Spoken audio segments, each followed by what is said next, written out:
This is surgery video diary number 5, and I'm sitting up here at Lochinvar doing a vlog, a follow-on from the vlog. So I thought I'd share my little bit of advice with you today. I've talked about, having great memories and great experiences kind of right before your surgery, like I'm doing just now, mounting the motorbike, and it's awesome.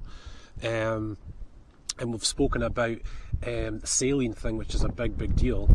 But obviously the next big deal is pain.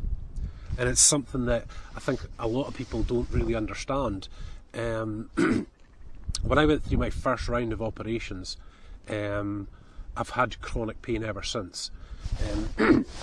After the second surgery, I had nerve damage in my lower back, and I've had daily pain relief ever since for that, to sort of combat that. Now, I wouldn't say it's major.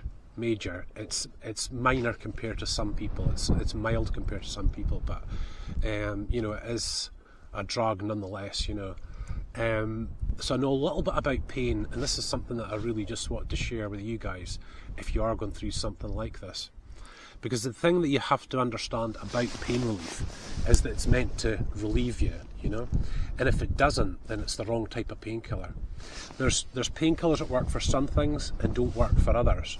So for example, back then I got this really bad kidney infection, and they pumped me with about 10 mils of morphine. I had to be taken up to accident emergency, and they pumped me full of morphine, and it just didn't touch it at all.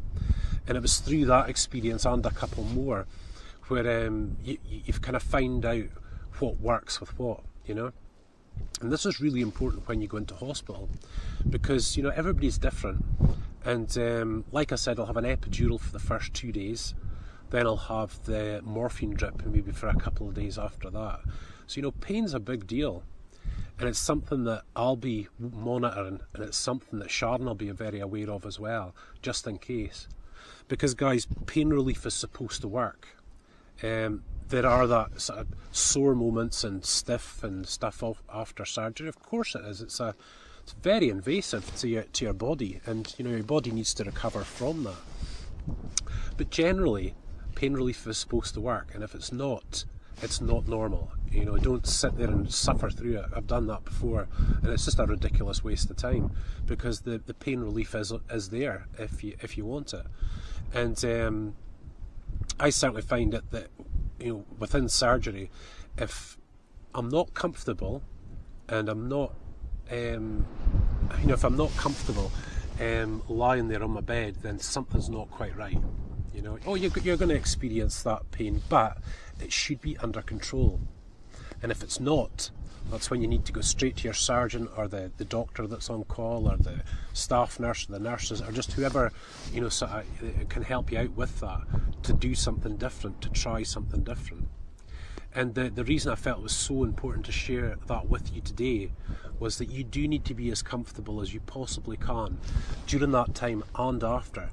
You will heal a lot more quickly, you'll feel a lot more relaxed, and you'll begin to feel better very quickly.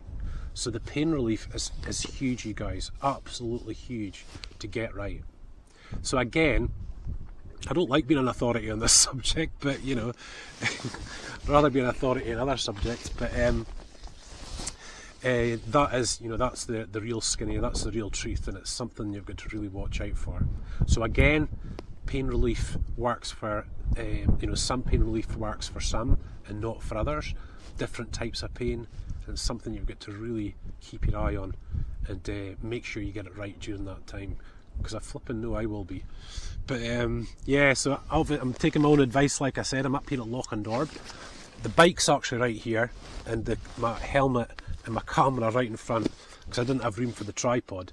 So I've tried to position it just so you can maybe see the castle, the Wolf of Badenoch's castle.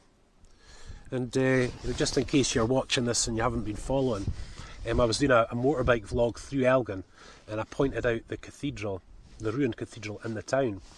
And the guy that burnt that cathedral down, that's where he lived, that's where he went off to once he'd burned down a cathedral and 2 other churches.